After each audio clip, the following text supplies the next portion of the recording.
next, we go to first passage and first return probabilities. Okay, so what is first passage probability? Okay, it is the probability of getting to state J, okay, getting to state J from state I.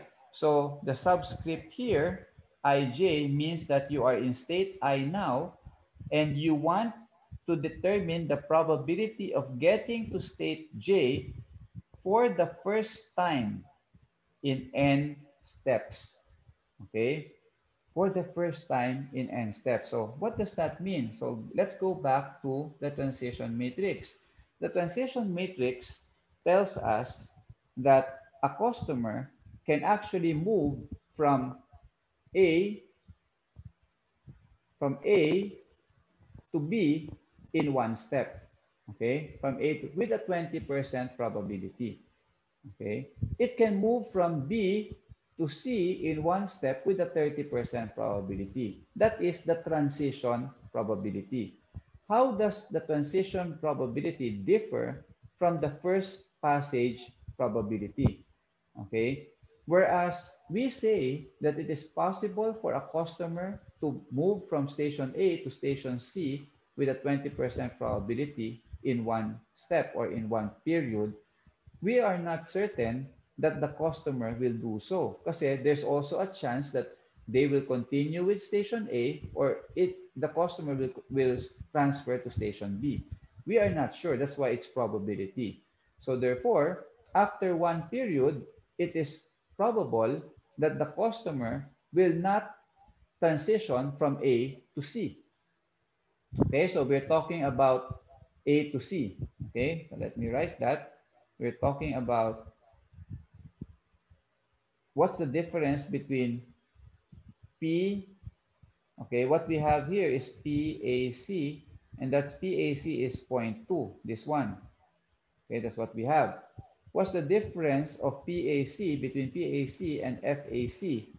Okay, N.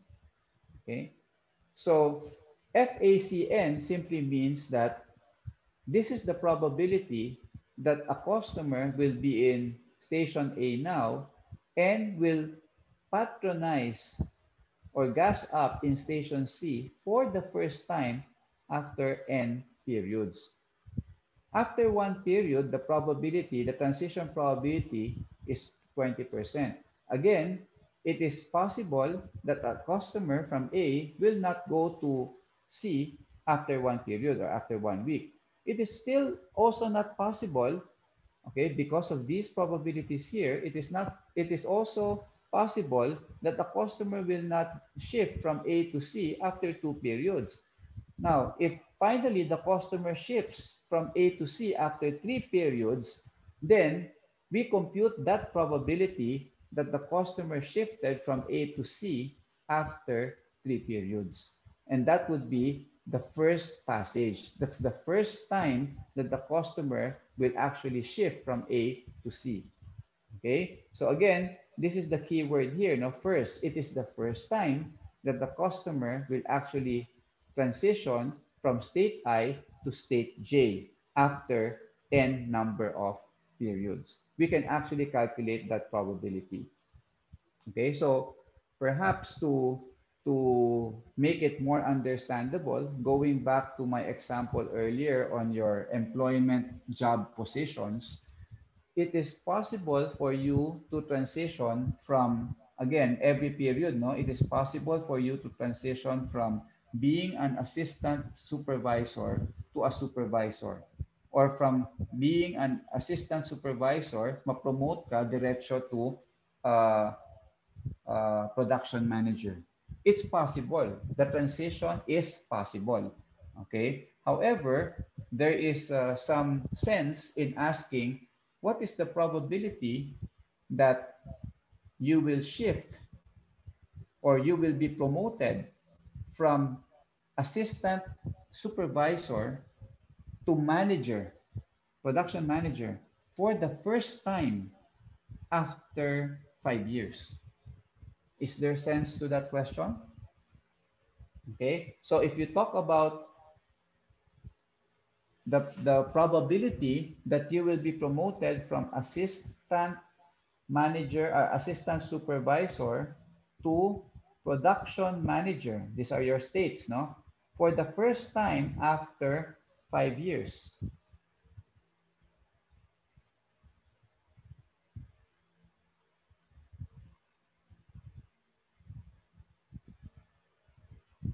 Okay, so this is now the question, di ba? Of course, when you're when you're in a particular company, the goal of every individual is to be promoted, di ba? So may mga employees diyan, no, na when they get into a company, they already have a dream, a vision. Gusto ko after 5 years manager na ako. Okay, so that's where the application of this first passage probability comes in. Okay, the probability that you will move from assistant supervisor to production manager, okay, for the first time after 5 years or after 5 periods. Yun yung first passage probability as compared to transition probability. Yung transition probability is movement lang. The probability or the chance na magmo-move ang employees from assistant supervisor to production manager after 5 steps. Movement lang yon. Okay? But first passage means it's the first time that you are going to move there. Okay, so again, just to give you yung difference, no? Pag sinabi kong PAC after 5 periods, ibig sabihin yan, pwede kong daanan si B after 1 period, si C after 2 periods, si C ulit after 3 periods, and then 1, 2, 3. And then si A ulit, and then si C ulit. Okay? Parang yung ginawa natin kanina. So this is period 1, period 2, period 3, period 4, and period 5. So sa transition kasi, sa transition matrix kasi or transition probability, what is important lang after 5 periods is the start and the end. Okay? You started with A, you ended with C after 5 periods. Okay? But first passage probability is different. Hindi pwede ito. Hindi pwede yan. Kasi ang ibig sabihin na itong transition na to is dumaan na siya sa C sa second period at sa third period. So ang first passage niya sa C happened after 2 transitions. Okay? So therefore, ang F5 AC, okay, let's say this is F5 AC,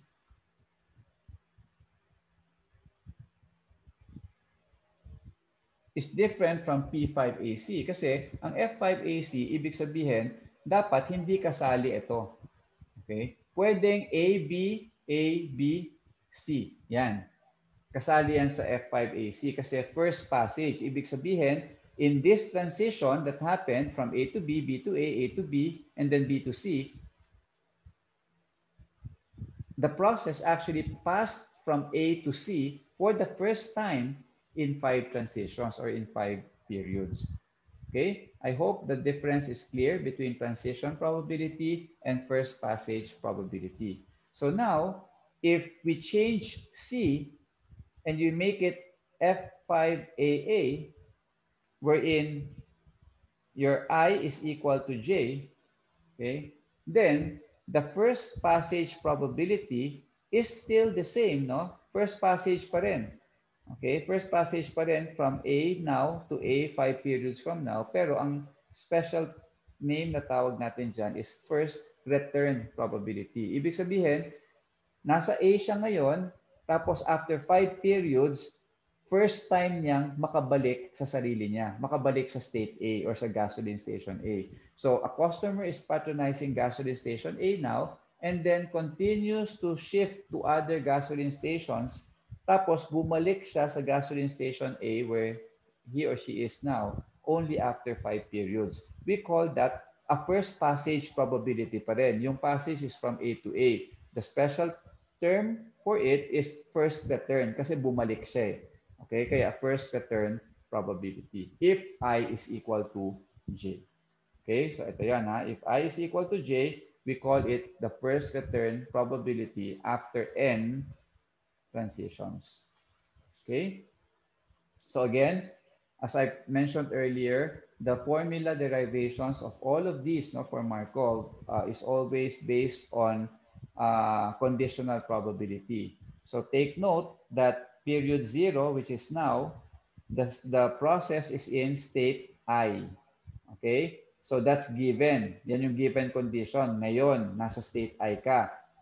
Hinahanap mo, pag first passage probability after n periods, hinahanap mo that after n periods, your state variable, yung x mo, xn after n periods, dapat nasa j ka. Kaya Fij. Nasa j ka after n transitions or n periods, given na nasa I ka ngayon, which is period 0. Okay? So, anong ibig sabihin na to? First passage probability means that tinatrack mo yung mga middle periods. Ito, yung mga nasa gitna. Ito, yan. Yan yung mga nasa gitna. Kung nakikita nyo itong binibilugan ko, I'll change the color. Okay? Ito. Yung mga nasa gitna na yan, yan yung tinatrack mo. Hindi siya dapat equal to the J. Kasi gusto natin kasi is from A to C after 5 periods for the first time. So dapat hindi ka pwedeng makadaan sa station C or mag-patronize ng station C anywhere in the middle. Dapat yung station C after 5 periods lang. Okay? So therefore, you will now see that period n minus 1, hindi pwedeng si J. So if this is A to C, yung J mo is C, hindi pwedeng C, hindi mo pwedeng makita si C sa period n minus 1, n minus 2, yung mga previous period sa n, hanggang sa makarating ka sa x1. x0 yung current period mo. Ito yon yung x0. Ito yung xn. Okay? So, n minus 1, n minus 2 hanggang sa period 1, hindi mo pwedeng madaanan ng C. Kaya kanina, kin-cross out ko kasi may C. Okay? So it cannot be equal to your J. That's what we mean by first passage probability. All of this, remember, all of these are events. They have probability. They have to happen simultaneously. Ibig sabihin, dapat sa last period, sa period N, nasa state J ka, okay? Ngayon, nasa state I ka, period 0, and all the in-betweens, N minus 1, N minus 2, up to period 1, okay, dapat sabay sila lahat na hindi ka makadaan sa state J. So therefore, in your probability, this is the comma here is actually the intersection of all of these events. Intersection, intersection, intersection. Okay, intersection of all of these events given x0 is equal to 1. Okay, so deriving the formula using conditional probability, then we come up to this formula to compute the first passage probability. Okay, and take note that if n here is equal to 1, then Fij1 is just equal to your transition probability. So, kanina dinidistinguish ko yung transition probability in 5 steps and the first passage probability in 5 steps.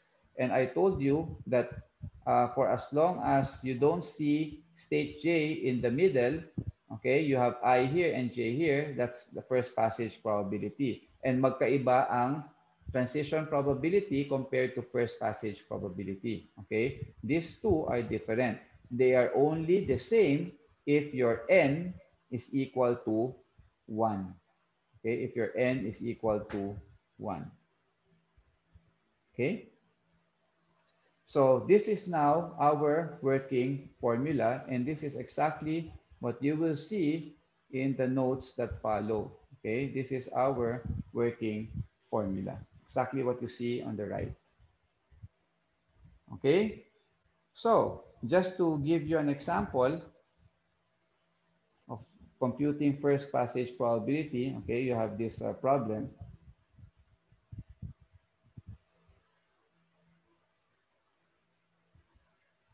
Okay, so let me use this formula, no, in computing the first passage probability from A to A, ito FAA3. Okay, this is FAA3. So as I told you, if I is equal to J, then this first passage probability is also referred to as the first return probability. Ibig sabihin, customer who is in station A right now will return back to station A only after 3 transitions or 3 periods, or in this problem, 3 weeks. Okay? First time niyang makakabalik after 3 weeks. So how do you compute that probability? So let's use this formula muna. Substitute natin. Yung I is A, yung J is A, yung N is 3. So ito yon, I, J, and N. So if you use this formula, you start with PAA raised to N. So PAA raised to 3. Okay? Then minus, apply lang natin itong summation na to. So basically, we need, okay, K is equal to 1 up to N minus 1. So since N is 3, this means that K, yung summation natin would be K equals 1 up to 3 minus 1, or K equals 1 up to 2. Okay? So therefore, let me write. So this summation would therefore be the summation from K equals 1 up to N, 3 minus 1, that will be 2, FAA K times P J J. J is your A, actually. Okay. N minus K. So the formula becomes this one, no, for this particular problem. PAA raised to 3 minus this one. Okay, so this is your FAA3. So from this formula, okay, I now have this, right?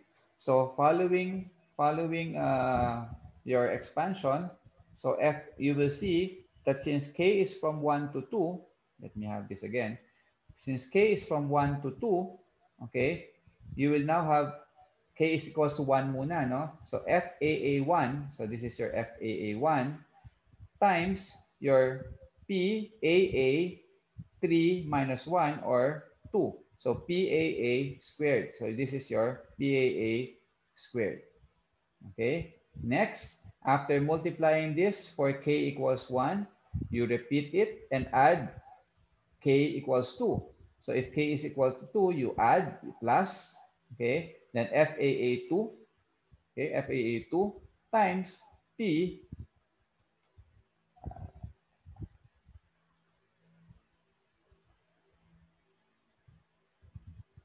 okay, PAA, that would be K, N is equal to 3, K is equal to 2, so 3 minus 2 would be equal to 1.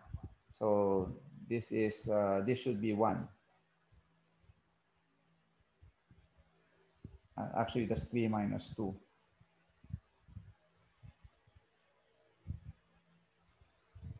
Okay, 3 minus 2, following the formula. Para lang clear, no, makita ninyo na ito yung formula na sinusunod natin, no? So from this formula, we are doing this. Okay. So I hope this is clear. I did not do anything new. I just copied this. Okay, I just copied FAA. I used the formula here. Okay, this formula to expand. Okay, so that's P3AA minus this one, FAA1, PAA squared, plus FAA2 times PAA raised to 1. So this is my working equation. But take note that PAA3, you know the value kasi na-solve na natin yan kanina. Okay? Sa n-step transition matrix na P3, na-solve na natin yan. FAA1, sabi natin, if it is raised to 1, balik tayo. If it is raised to 1, then it is just equal to the one-step transition probability. Okay? So therefore, this is just the one-step transition probability, PAA. Alam na rin natin to. Alam na rin natin tong PAA squared, the two-step transition from A to A. We know this. We also know this, PAA raised to 1, the one-step transition from A to A. However, itong FAA2, okay, is the first passage of A from A to A in two transitions. Okay? So, take note what we are actually doing in this formula so that you will understand what is happening here is that we are actually getting the total transition probability, okay, from A now to A 3 periods from now. And take note, ulitin ko sa inyo, ang PAA3 includes all the transitions from A to A in the middle. Ibig sabihin, ang PAA3, hindi yan probability ng first passage from A to A. Pwedeng sa gitna, sa period 1, dumaan na siya sa A. Then sa period 2, sa B. And then sa period 3, balik sa A. So, ibig sabihin, itong A sa dulo is possibly not the first passage. It includes, PAA3 includes all the events, all the possible transitions from one state to another in all periods. Kaya, kailangan natin i-subtract. Ano yung sinasubtract natin? We are actually subtracting all the events wherein dumaan yung process from A to A after one period and from A to A after 2 periods for the first time. Okay? Di ba tama? Since ang gusto natin is the transition from A to A for the first time after 3 periods lang, meaning sa gitna, after 1 period, after 2 periods, dapat hindi bumalik yung process sa state A. Okay? So therefore, kinukuha natin yung total transition probability after 3 periods, tapos sinasubtract natin lahat ng mga events. Lahat ng mga events wherein nadaanan na si A for the first time after 1 period and nadaanan na si A for the first time after 2 periods. Para makuha natin, ma-filter out natin lahat ng mga matitirang events wherein si A nadaanan niya for the first time in 3 periods. Okay, so it's like this formula is the backward approach. You get the total sample space and then you subtract all the events that are not supposed to be included in F3AA. Okay, so I hope that's clear. So that's what the formula is telling us to do. So now, the problem here with this formula is that the first passage probability from A to A after 2 periods is not known yet. So again, we will use an iterative process to determine FAA2 by using this formula again. Okay, this time, instead of FAA3, we will change N to 2. Okay, so imagine if I ask you to compute the first passage in 5 periods. Magkakaroon ka ng, dito sa minus mo, no, dito sa term na to, magkakaroon ka ng 4, 3, 2, 1. Kasi tatanggalin mo lahat ng first passage after 1 period, after 2 periods, after 3 periods, and after 4 periods. Kapag 5 periods yung hiningi ko na first passage probability. Okay? So for each of those, FAA1, FAA2, FAA3, FAA4, with the exception of FAA1, you have to repeat this formula for FAA2, repeat this formula for FAA3, and repeat this formula for FAA4. It's really a very lengthy calculation. So anyway, just to show you what's happening, let us follow this formula again and apply it to FAA2. So ito yon. So this is our main formula, FAA3. Because it has FAA2, I will now solve for FAA2 first. Okay? So FAA2 is equal to, following this formula again, okay, let's go back, following this formula, it's PAA2. Okay, that's the one here. Minus, take note, summation, since n is equal to 2, then this will be k equals 1 up to 2 minus 1, 1 to 1. So, ibig sabihin, k is just equal to 1 na lang. Okay? So, ibig sabihin, wala nang summation. Ito na lang yon, k is equal to 1. So, you'll now have FAA1, okay, which is this one, times raised to k, which is 1, no? This is 1, times j is also a, so therefore you have to multiply by PAA 2 minus 1, or PAA raised to 1. So this is the one, PAA 2 minus 1. So to get FAA2, following this formula here, okay, following this formula, you'll have PAA2 minus FAA1 times PAA2 minus 1. So now, I know the value of PAA2. So let me go back.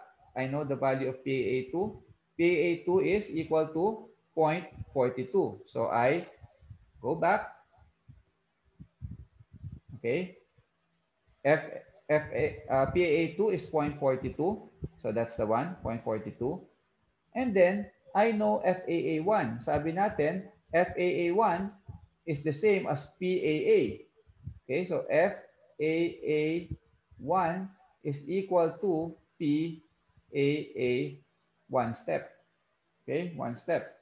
So probability of A to A, as we know, is 0.6. Okay, so this is 0.6, substitute. And PAA 2 minus 1 is PAA1 is also 0.6. So therefore, FAA2 is equal to 0.06. What does that mean? It means that there is only a 6% probability that a customer will be in station A, who is in station A now, will be in station A for the first time after 2 weeks or 2 periods. That's just 6% probability. Okay, probability that a customer is in station A now will be in station A for the first time in 2 periods is 0.06.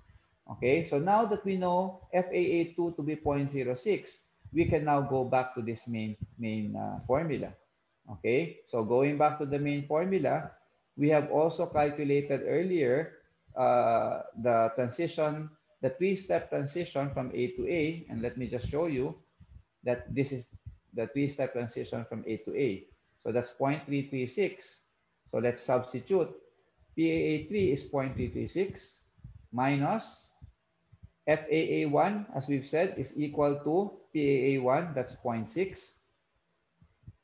PAA squared, okay, the 2-step transition from A to A, as we have computed earlier, is 0.42.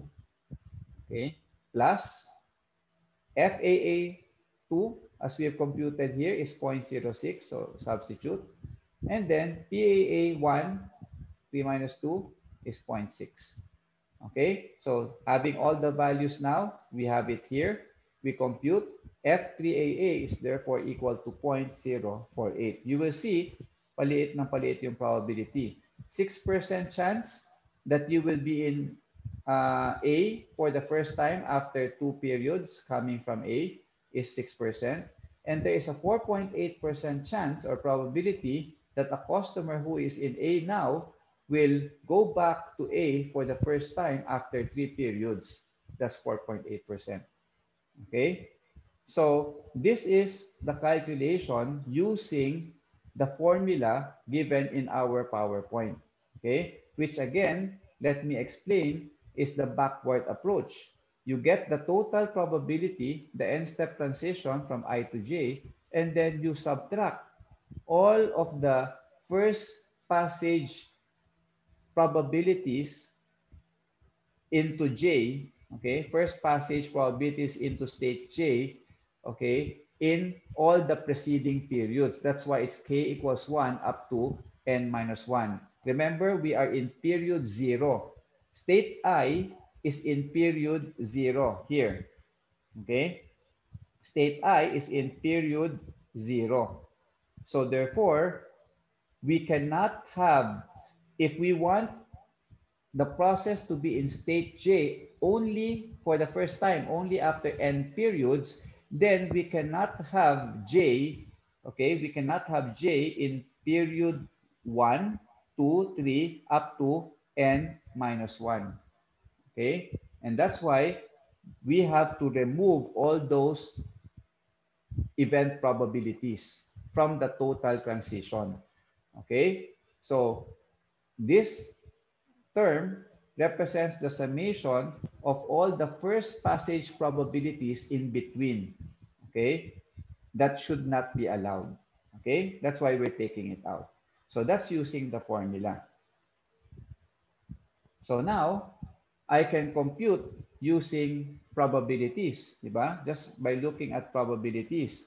So first passage after 3 steps from A to A is simply equal to this. If I will track, okay, I need to be in A in period 0, and after 3 periods, I need to be in A. Okay, again, period 0, I'm in A. After 3 periods, I'm in A. A, A, A, A. But take note that all the middle periods, period 1, period 2, before period 3, all the periods before period 3, dapat hindi pwede si A. Kasi first passage ko dapat nasa period 3. So hindi pwede si A, kaya BB, CB, BC, CC. These are all the possible transitions that could happen in period 1 and 2 wherein the process does not return back to A. Okay. So, paano ko nakuha to? Siyempre, mabilis lang, di ba? Kanina, ginawa na natin itong 3-step. Itong 3-step transition probability, di ba? Okay. So, sabi natin kanina, di ba? Yung 3-step transition probability, yan yung total. Yung total niya, 0.336. Okay.